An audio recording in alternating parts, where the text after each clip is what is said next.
Hello everyone, welcome to our YouTube channel. और आज की वीडियो में हम थर्ड नोटिफिकेशन डिस्कस कर रहे हैं जो कि रिलेटेड है एमपीपीएससी मतलब मध्य प्रदेश लोक सेवा आयोग रेसिडेंसी क्षेत्र इंदौर। तो एमपीपीएससी के थ्रू साइंटिफिक ऑफिसर बायोलॉजी की पोस्ट की जो नोटिफिकेशन पीडीएफ है वो हम डिस्कस कर रहे हैं। इसके पहले हमने फिजिक्स और केमिस्ट्री डिवीजन के लिए जो फोरेंसिक साइंटिफिक ऑफिसर की जो पोस्ट है वो डिस्कस करी है। ये पीडीएफ कब अवेलेबल हुई थी? पीडीएफ अवेलेबल हुई थी 6/10/2023 को।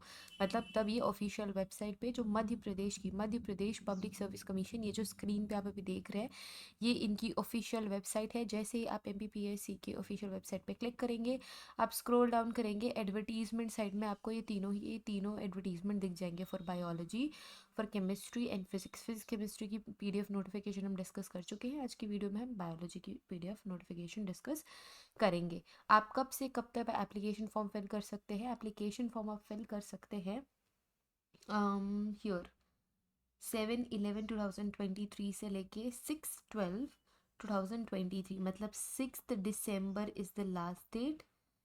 6 December 2023 is the last date और आप 7 नवंबर से अप्लाई कर सकते हैं। देखो, last date different different post की अलग अलग है। मतलब बायोलॉजी के लिए अलग स्टार्टिंग डेट और एंड डेट है, फिजिक्स और केमिस्ट्री के लिए अलग अलग है। तो अगर आप क्वालिफाई कर रहे हो, मतलब एलिजिबिलिटी क्राइटेरिया फुलफिल कर रहे हो फिजिक्स सेक्शन की, तो आप फिजिक्स सेक्शन की कब से पेपर एप्लीकेशन फॉर्म फिल होना शुरू हो रहे हैं और कब तक होते रहेंगे, ये आपको ध्यान में रखना है।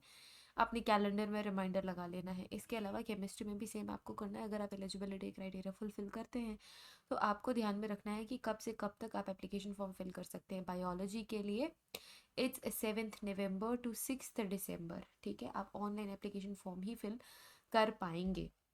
जो एज है आपकी, अपर लिमिट और लोअर लिमिट बताई हुई है। I think lower limit is 21 years and upper limit is 40 years. जो एज का रिलैक्सेशन है वो डिपेंड करता है डिफरेंट डिफरेंट क्राइटेरियाज पे। और ये जो एज का कैलकुलेशन है वो कब से किया जाएगा? एज का कैलकुलेशन 1 जनवरी 2024 से किया जाएगा। आप 2023 में फॉर्म फिल कर रहे हो, इसका मतलब ये नहीं है कि 2023 से काउंट करेंगे। हाँ, 1 जनवरी 2024 से काउंट करेंगे कि आपकी एज क्या है, मतलब एमपीपीएससी। इसके अलावा जब आप फॉर्म फिल करोगे, आप अपना नाम अगर गलत लिखते हो, स्पेलिंग अगर गलत लिख देते हो, तो इसमें किसी भी तरीके का रिकरेक्शन नहीं होगा। और आपकी जो एज है वो आपके 10th स्कूल की मार्कशीट के अकॉर्डिंग होनी चाहिए। तो आपका जो नाम, जो लेटर्स, जितनी भी इंफॉर्मेशन है ना, मैं तो ये बोलूँगी अपनी 10th की मार्कशीट के अकॉर्डिंग ही डालो। अपना एज आपकी जो 10th की मार्कशीट में है वो डालो। आपका नाम जो स्पेलिंग है, आपके पेरेंट्स का नाम जो स्पेलिंग है, ध्यान से एक एक चीज़ें रिकरेक्ट करके, एक एक चीज़ें रीचेक करके आपको अप्लाई करना है। क्योंकि अगर आप कुछ गड़बड़ी कहीं और करते हो तो आप फिर भी वो 50 रुपीज़ दे के रिकरेक्ट कर सकते हो। लेकिन अगर नाम में, स्पेलिंग में, एज में कोई गड़बड़ करते हो तो वो बाद में आप रिकरेक्ट नहीं कर पाओगे। इसी वजह से आपको अपने 10th की मार्कशीट रेफर करनी है। अब इम्पॉर्टेंट ये है कि अगर आप मल्टीपल टाइम्स पेमेंट कर देते हो, जब तक आपका पेमेंट डन नहीं हो जाएगा, आपका जो फॉर्म आपने अप्लाई करा है उसको एक्सेप्टेबल नहीं माना जाएगा। अगर आप मल्टीपल पेमेंट्स कर देते हो तो वो रिटर्न का कोई भी प्रावधान नहीं है, मतलब एमपीपीएससी उसके लिए रिस्पॉन्सिबल नहीं है। इस वजह से आपको पेमेंट भी बहुत ध्यान से करना है, ठीक है। अगर आपको कोई गलती रिकरेक्ट करनी है, अगर आपने कहीं पे गलत लिख दिया कुछ या फिर कुछ गड़बड़ है, तो उसको रिकरेक्ट करने के लिए आपकी जो करेक्शन विंडो है वो 9 नवंबर से लेके 8 दिसंबर तक अवेलेबल रहेगी, दोपहर 12 बजे तक। और हर एक रिकरेक्शन के लिए आपको 50 रुपये देने पड़ेंगे। मुझे अगर कुछ मेरे फॉर्म में रिकरेक्ट करना है, कुछ गलती मैंने कर दी, तो उसको ठीक करने के लिए मुझे 50 रुपीज़ पे करने पड़ेंगे, तब जाके मैं वो विंडो ओपन कर पाऊंगी और अपने फॉर्म में चीज़ें सही कर पाऊंगी। आपको ये ध्यान रखना है कि नेम और एज में किसी भी तरीके का रिकरेक्शन नहीं होगा। इसके अलावा आपको ध्यान में रखना है कि आप अपने कैटेगरीज भी बहुत ध्यान से भरें। अगर उसमें कोई गड़बड़ है तो उसका जो गैप आएगा, ठीक है। अगर मैंने एसटी फिल कर दिया गलती से और मैं आती हूँ जनरल कैटेगरी में, क्योंकि फीस का डिफरेंस है। अगर मैं being an ST form fill करूँगी तो मुझे 250 रुपीज़ देने पड़ेंगे। अगर मैं जनरल कैटेगरी में फॉर्म फिल करूँगी तो मुझे 500 रुपीज़ देने पड़ेंगे। अच्छा, एक इंपॉर्टेंट चीज़ ये भी यहाँ पे है कि पूरी इंडिया की कैंडिडेट्स अवेलेबल है, all over India candidates are eligible. तो आप फॉर्म फिल कर सकते हो, लेकिन जो रिजर्वेशंस है वो सिर्फ और सिर्फ मध्य प्रदेश रेसिडेंट पीपल को ही होगा। अगर मैं किसी दूसरे स्टेट से बिलोंग करती हूँ तो मुझे जनरल कैटेगरी के थ्रू ही फॉर्म फिल करना चाहिए, ठीक है। फॉर एग्जांपल मुझे ये नहीं पता था कि मैं एमपी से बिलोंग नहीं करती हूँ और मैं एसटी हूँ, तो मुझे एसटी से फॉर्म फिल नहीं करना है, मुझे जनरल से करना है क्योंकि मैं दूसरी स्टेट की हूँ। तो अब मैंने एसटी से फॉर्म फिल कर दिया, मुझे 250 रुपीज़ फ़ी पे करनी पड़ी, लेकिन अब मुझे क्या करना है, रिकरेक्ट करना है because I am not from Madhya Pradesh, तो मुझे 500 रुपीज़ देने पड़ेंगे। तो जितना डिफरेंस आएगा, मतलब 250 रुपये मैंने ऑलरेडी दिए हैं, मुझे और 250 रुपये देने पड़ेंगे ताकि 500 रुपीज़ वो कंप्लीट हो सके। और मैं करेक्ट कर रही हूँ अपना गड़बड़, इस वजह से मुझे 50 रुपये और देने पड़ेंगे। तो आपको ये ध्यान में रखना है, ठीक है। जो भी डिफरेंस आएगा वो आपको पे करना पड़ेगा। अगर मैं एलिजिबिलिटी क्राइटेरिया की बात करूँ तो अगर आपने बॉटनी से, वनस्पति विज्ञान मतलब होता है बॉटनी, या फिर जूलॉजी, या फिर जैव रसायन, जैव रसायन मतलब बायोकेमिस्ट्री, बायो केमिस्ट्री, या फिर सूक्ष्म जीव विज्ञान मतलब माइक्रोबायोलॉजी, या फिर न्यायालिक विज्ञान मतलब फॉरेंसिक साइंस। न्यायालिक विज्ञान मतलब फॉरेंसिक साइंस में अगर जूलॉजी में स्पेशलाइजेशन है, सिरोलॉजी में स्पेशलाइजेशन है, अगर आपने सेकेंड डिवीजन से एमएससी करी है और 2 साल का रिसर्च एक्सपीरियंस है,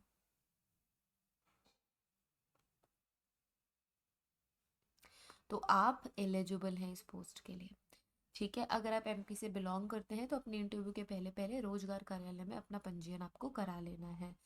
जो एग्ज़ाम सेंटर है वो इनकी ऑफिशियल वेबसाइट पे आपको कब एडमिट कार्ड मिलेगा, सिटी इंटीमेशन स्लिप, ये सारी चीज़ें एमपीपीएससी की ऑफिशियल वेबसाइट पे ही पब्लिश करी जाएगी। स्पेशल केसेस में आपके आने जाने का किराया का खर्चा रियम्बर्स किया जा सकता है, तो आपको रियम्बर्समेंट के लिए अप्लाई करना पड़ेगा। उसके स्टेप्स आप इस पीडीएफ में देख सकते हैं। अगर मैं बात करूँ एग्जामिनेशन की तो एमसीक्यू बेस्ड पेपर होने वाला है, ऑनलाइन नहीं है, ऑफलाइन है। तो ओएमआर शीट के थ्रू आपके पेपर्स होंगे। माइनस मार्किंग भी है, एक करेक्ट आंसर के लिए आपको 3 नंबर मिलेंगे +3, एक गलत आंसर के लिए -1 आपको किया जाएगा, ठीक है। तो ये आपका एग्जाम स्कीम है। इसके अलावा हम्म कितनी पोस्ट है वो देख लेते हैं। वैज्ञानिक अधिकारी जीव विज्ञान, 2 पोस्ट अनरिजर्व्ड है, SC1 ST1 OBC2 EWS1, total 7। मुख्य भाग में unreserved 2, ST1 SC1 OBC1 EWS1, total 6, और एक काल्पनिक है 1। सो टोटल ये पोस्ट बनती है। इसके अलावा रिक्टर में मध्य प्रदेश के मूल निवासी महिला अभ्यर्थियों के लिए जो पद आरक्षित है वो अनरिजर्व में 1 है, ओबीसी में 1 है, और इसके अलावा मुख्य भाग जो 87% है उसमें अनरिजर्व में 1 है और ओबीसी में 1 है। तो ये टोटल टेबल है कितने वैकेंसीज हैं उसकी, ठीक है। अब यहाँ पे आपने ऑलरेडी देख लिया है कि पद का नाम क्या है, वैज्ञानिक अधिकारी जीव विज्ञान, गृह विभाग की कैटेगरी में आता है, सेकंड डिवीजन है, सेकंड स्टेज का है, परमानेंट जॉब पोस्ट है। सैलरी आपकी रेंज करेगी 1,56,000 से 39,100 की। 5,400 का ग्रेड पे है। राज्य शासन द्वारा समय समय पर आपको जो भी महंगाई भत्ता है और अन्य भत्ते देना होगा वो आपको मिलता रहेगा। ये आपकी एलिजिबिलिटी क्राइटेरिया है जो मैंने ऑलरेडी कवर कर लिया है, ओके। बाकी आप ये पीडीएफ गो थ्रू कर लो, ठीक है। यहाँ पे देखो 21 year is the lowest age limit and 40 is the highest age limit.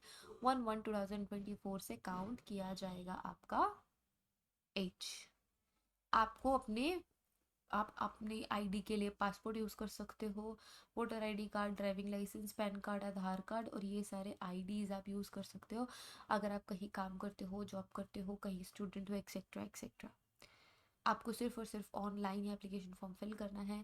आपको अपना चालू नंबर और चालू ईमेल एड्रेस देना है ताकि आपको ईमेल एड्रेस पे नोटिफिकेशन आ सके, एसएमएस अलर्ट आ सके, और कोई भी नई नोटिफिकेशन आपको एमपीपीएससी की ऑफिशियल वेबसाइट पे मिल जाएगी। तो ये थी कुछ important information related to this post जो कि अभी आप नवंबर से फॉर्म फिल करना शुरू करने वाले हैं। This is about it. आप ये पूरी की पूरी पीडीएफ ऑफिशियल वेबसाइट से, एमपीपीएससी की ऑफिशियल वेबसाइट से भी डाउनलोड कर सकते हो, या फिर हमारे टेलीग्राम ग्रुप से भी डाउनलोड कर सकते हो। वहाँ पे मैं ये पीडीएफ शेयर कर दूँगी। So that's about it. अगर कुछ समझ नहीं आता है इस पीडीएफ से तो आप मुझे टेक्स्ट भी कर सकते हैं समझने के लिए।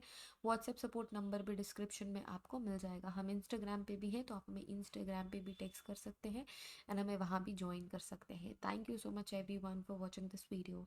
Have a great day ahead. Take care of yourselves and see you guys in the next video. Till then, take care. Bye bye.